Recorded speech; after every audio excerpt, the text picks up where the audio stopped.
Hola, buenos días. Vamos a corregir un examen que colgué hace tiempo. Carlos Merino se ha dado cuenta de un error de cálculo en uno de los problemas. Lo corregimos y lo comento más adelante. También deciros que en este blog podéis encontrar novelas y relatos que estoy escribiendo desde los últimos años y que pueden serviros de entretenimiento durante el confinamiento. Bueno, el examen es el de selectividad de química de Madrid del año 2018, de junio, en la opción A. Leemos el primer ejercicio. Un elemento químico posee una configuración electrónica 1s2, 2s2, 2p6, 3s2, 3p6, 4s2, 3d6. Justifique si son verdaderas o falsas las siguientes afirmaciones. Bueno, una pregunta totalmente teórica. Aquí la tenéis contestada y la voy comentando brevemente. Evidentemente no es del grupo 17, es decir, la primera afirmación dice pertenece al grupo 17 del sistema periódico, es falsa. El grupo 17 es el de los halógenos y acaban todos su configuración en P5. Este acaba en 4s2, 3d6, es un elemento de transición, es el hierro, y por lo tanto la primera afirmación sería falsa. La segunda dice, se encuentra situado en el tercer periodo, también falsa. El periodo nos lo indica el mayor número cuántico principal que encontremos en la configuración. Fijaros que esta es la capa más externa de electrones, la 4, y por lo tanto estamos en el cuarto periodo. C. Conduce la electricidad en estado sólido. Esta es verdadera, es un metal de transición y como todos los metales se caracteriza porque en su estructura hay electrones libres entre los cationes que se pueden movilizar por una diferencia de potencial eléctrico. Esto explicaría su conductividad eléctrica. Y el apartado D nos dice que los números cuánticos 3, 1, menos 2, 1 medio corresponden a un electrón de este elemento. Falsa también. Fijaros que si n vale 3, L puede valer 0, 1 o 2. Hasta ahí todo bien. Pero si L vale 1, M sub L puede valer desde más 1 hasta menos 1. No puede valer menos 2 y por lo tanto M sub L nos indica, este valor de M sub L nos indica que esta agrupación de números cuánticos no es posible. Si aquí hubieran puesto un 0, un 1 o un menos 1, sí sería posible. Con un menos 2 ya no es posible. Bien, pasamos a hacer el ejercicio segundo. Lo leemos. Responda a las siguientes cuestiones. A. Escriba los equilibrios de disociación en agua del ácido nitroso, amoníaco y el ion hidrógeno sulfato e indique si actúan como ácido o como base. Bueno, el ácido nitroso, evidentemente, es un ácido, se caracteriza porque cede un protón al agua, se transforma en el ion nitrito y en el ion hidrógeno. Es un ácido. El amoníaco es una base. ¿Por qué? Pues porque tiene tendencia a captar un hidrógeno del agua transformándose en el ion amonio, NH4 positivo. Y el agua se queda como OH, iones hidroxilo. Tiene por lo tanto un comportamiento básico. Sin embargo, el ion hidrógeno sulfato puede actuar de las dos formas. Cediendo un protón, este hidrógeno positivo, al agua, transformándose en el ion sulfato y el agua en el ion hidrógeno, comportamiento ácido, pero también puede captar un protón del agua, transformándose en ácido sulfúrico, y el agua pasando a ion hidroxilo. Sería un comportamiento básico. Puede actuar de las dos formas y por lo tanto esta sustancia se conoce como anfiprótica o anfótera. Bien, el apartado B. Nos dice, se dispone de una disolución de ácido acético, 0,2 molar, y otra de igual concentración de ácido salicílico. Justifique cuál de las dos tiene menor pH. Bueno, aquí tenemos las dos constantes, del ácido salicílico y del ácido acético. Del ácido acético 1,8 por 10 elevado a menos 5 y del ácido salicílico 1,1 por 10 elevado a menos 3. Es decir, que el ácido salicílico tiene una constante de acidez mayor, por lo tanto su equilibrio estará más desplazado hacia la derecha, habrá mayor concentración de iones hidróneo y por lo tanto el pH será menor. ¿De acuerdo? Bueno, pues aquí lo tenéis explicado. Y aquí tendremos el apartado C. Lo leemos y lo vemos. Calcule el pH de una disolución de amoníaco 0,45 molar y me da la constante de basicidad del amoníaco. Bajamos un poco y aquí lo tenemos el ejercicio resuelto. El amoníaco en agua, como habíamos visto antes, se transforma en ion amonio e iones hidroxilo. La constante de basicidad de ese equilibrio será igual a las concentraciones de los productos dividido por las concentraciones de los reactivos. Esto es así porque Todos los coeficientes estequiométricos son un 1. Si aquí hubiera un 2 o un 3, aquí tendría que haber un 2 o un 3 como exponentes en las concentraciones. Todos los coeficientes son 1 y por lo tanto no aparecen aquí en la expresión de la constante de basicidad. Como queremos calcular el pH, yo aquí en vez de poner concentración de amonio por concentración de OH, pongo concentración de OH, es decir, de ion hidroxilo al cuadrado. Y la concentración que tendremos de amoníaco será la que había al principio, 0,45, menos lo que se ha transformado en iones hidroxilo. En iones amonio e iones hidroxilo. Evidentemente esta cantidad, la concentración de iones hidroxilo, es muy pequeña comparada con el 0,45. ¿Por qué? Pues porque la constante de basicidad es muy pequeña y este equilibrio estará muy desplazado hacia la izquierda. Es decir, estas cantidades serán muy pequeñas comparadas con estas de aquí. La expresión quedaría de la siguiente forma. K sub B, que vale 1,8 por 10 elevado a menos 5, concentración de OH negativo al cuadrado, y aquí abajo despreciamos la concentración de OH, 0,45. Despejamos la concentración de OH, raíz cuadrada, bla bla bla, 0,0028 molar. El pOH menos logaritmo de la concentración de OH negativo me da un valor de 2,55 y recordar que pH más pOH vale 14. Por lo tanto, el pH sería 14 menos 2,55, 11,45. Seguimos.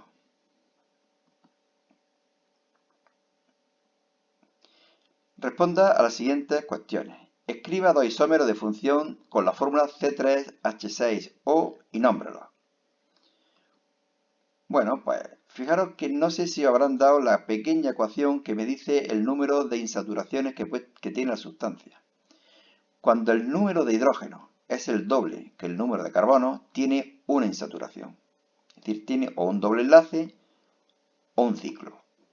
Si tuviera dos hidrógenos más, es decir, 3 por 2 más 2, tendría 0 insaturaciones. Bueno, en nuestro caso, a lo que vamos, como es el doble, tiene que tener una insaturación. Y yo puedo poner la doble insaturación, la insaturación en varias posiciones. Una típica, formando un aldehído, sería el propanal. Y un isómero del propanal, que sea de función, pues sería la propanona.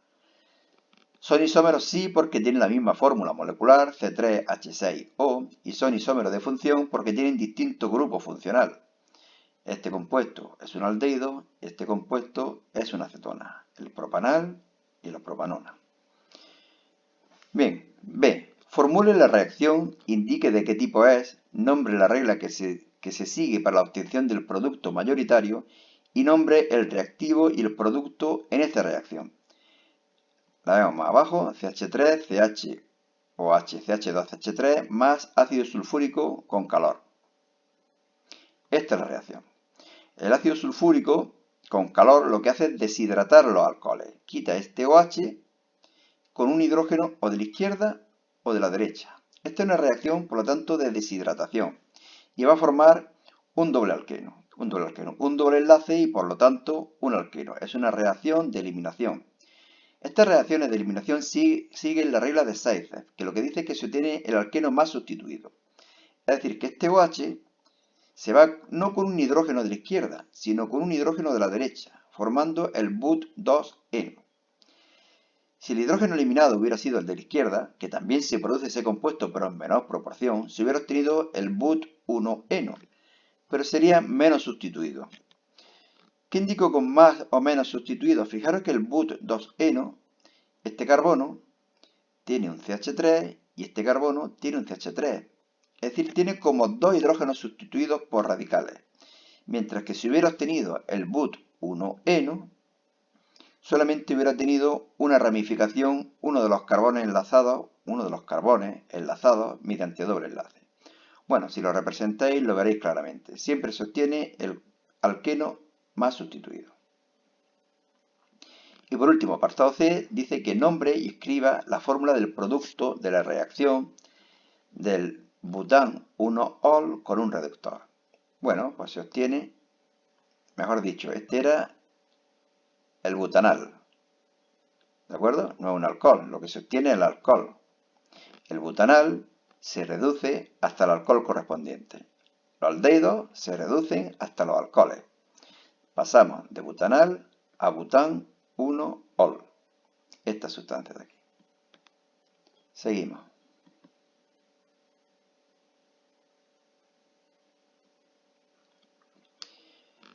A 25 grados centígrados se produce la reacción AB3 gas para dar AB2 gas más un medio de B2 gas.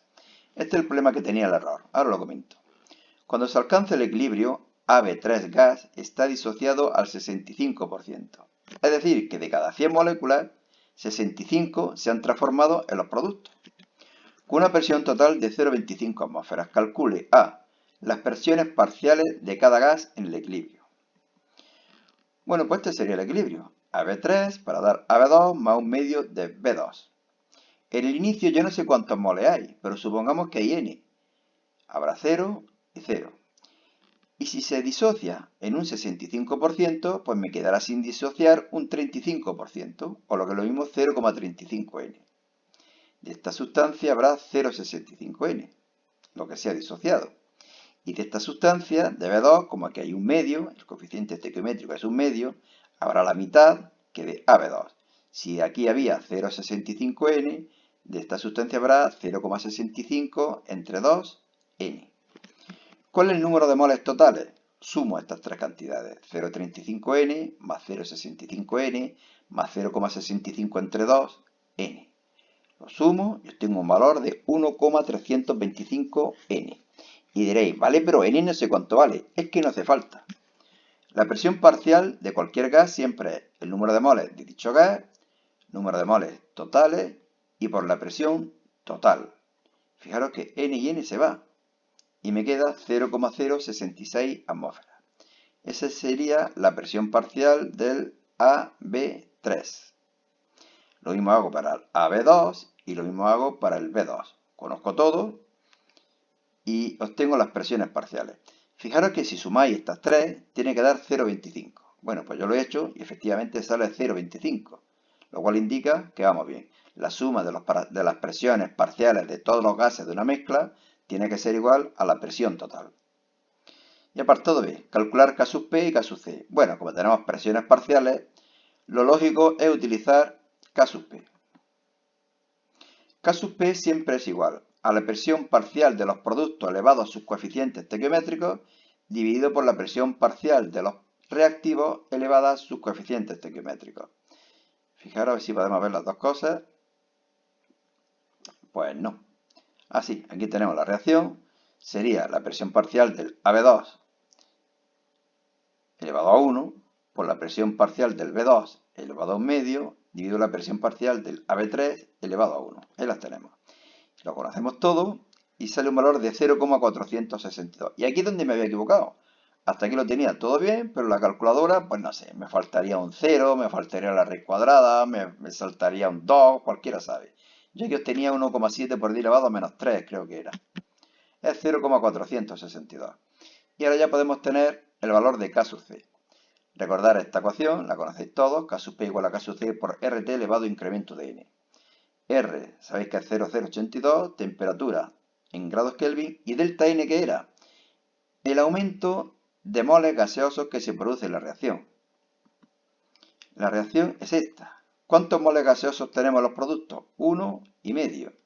¿Cuántos los reactivos? 1. 1,5 menos 1, medio. Por lo tanto, aquí, incremento de N, este incremento de N, vale 0,5 o lo que es lo mismo un medio o lo que es lo mismo hacer la raíz cuadrada del denominador, claro. Bueno, tengo un valor de 0,093. Pasamos y hacemos, creo que es el último.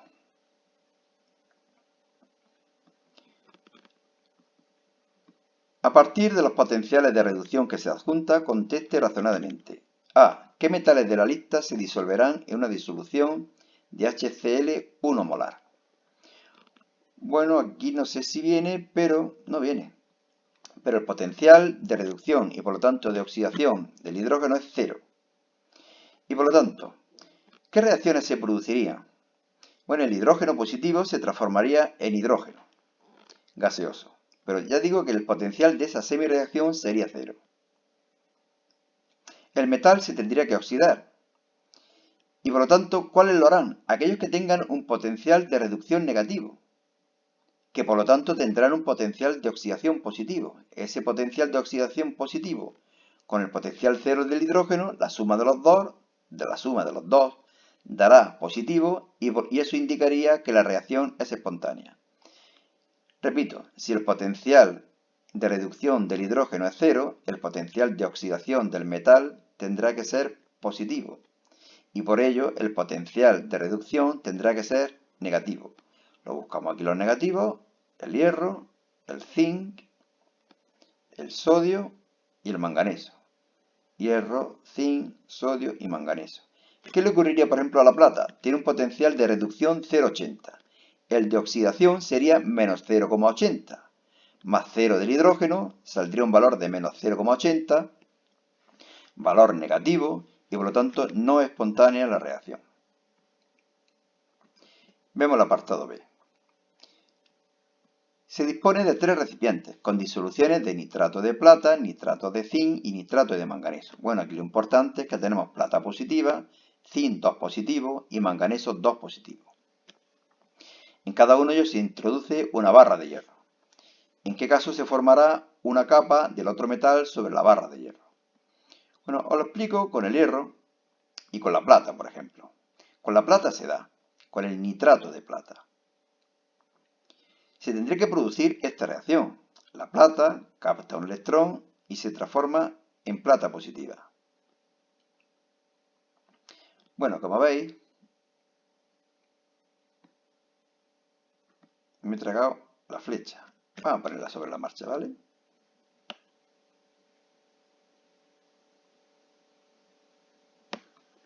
La ponemos negrita. Ahora ponemos aquí otra.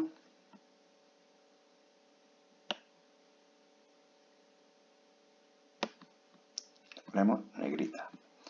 Bueno, plata positiva con electrón para dar plata. Potencial 0,80. Este es el de reducción. Fijaros que la plata era 0,80 y como es reducción de la plata, 0,80. La del hierro es una oxidación. Y si aquí teníamos menos 0,44, aquí tendré que poner 0,44. La suma de los dos, 1,22, positivo. Por lo tanto, ¿en qué metales sí se producirá esta reacción? Pues aquellos que tengan un potencial de reducción mayor de menos 0,44. De esa forma, el potencial total de la reacción será positivo. Lo mismo ocurre con el cobre. Vamos a pasar una flechita para abajo.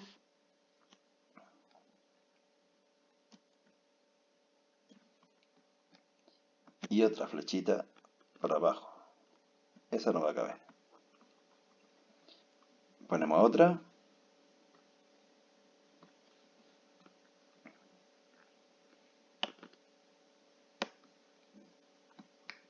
Como veis, también sale positivo y por lo tanto también sería espontánea. Aquí explico por qué con los otros no se puede producir esa reacción. Y nada más, el examen no es demasiado difícil. Y nada, suerte y perdonar por la molestia y la equivocación que tuve anteriormente.